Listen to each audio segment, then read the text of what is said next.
is nog altijd hetzelfde, ja. Ja, wat dan kist hij bijvoorbeeld nog vaststellen toen ze voor het eerst op het podium stiert? Hoe wie dat?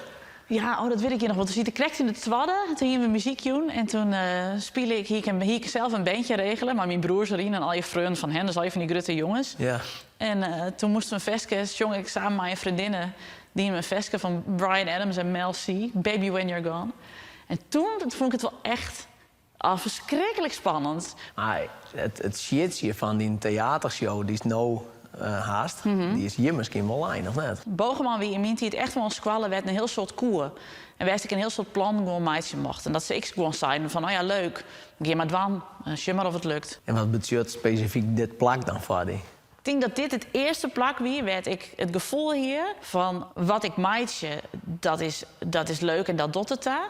En wat ik meidje, daar kan ik de romte van nemen. Dat is het eigenlijk. Ja.